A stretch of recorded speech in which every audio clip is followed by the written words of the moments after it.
Saksi dedah, KPM larang serah kenyataan bertulis pelajar.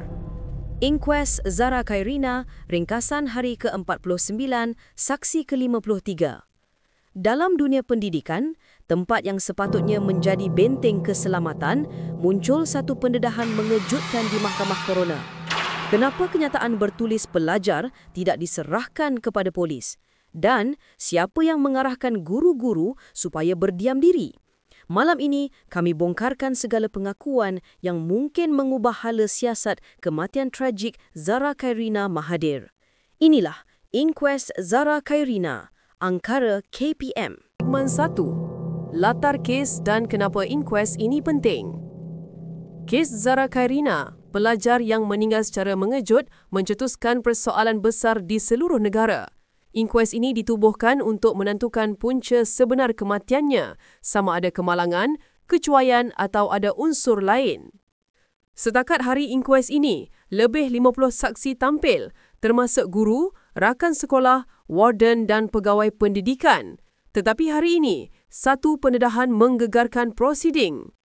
Saksi ke-53 mendedahkan, KPM memberi arahan maklumat sekolah tidak boleh diserahkan kepada pihak berkuasa, kecuali jika diminta.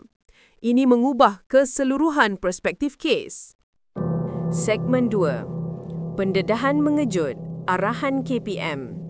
Saksi Nur Syukriah Muhammad Fauzi, seorang guru di Sekolah Arwah, memberi keterangan, polis tidak menerima semua kenyataan bertulis pelajar.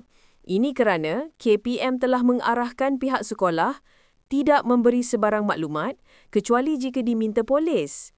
Beliau menjelaskan, arahan itu tidak bertulis, hanya disampaikan secara lisan melalui WhatsApp oleh pihak pentadbir. Semua guru diminta patuh kepada arahan tersebut. Dialog saksi, seingat saya, secara lisan, kami hanya mendengar, jadi kami akur saja. Ini menimbulkan persoalan, mengapa maklumat penting berkaitan kematian pelajar dilarang diserahkan secara proaktif?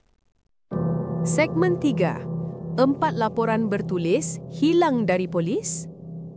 Semasa pemeriksaan balas oleh Peguam Ibu Zara, isu 4 laporan bertulis yang tidak diserahkan kepada polis kembali dipersoalkan.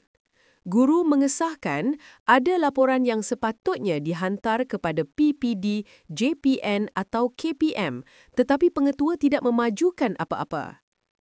Peguam berhujah, adakah ini melanggar SOP? Adakah sekolah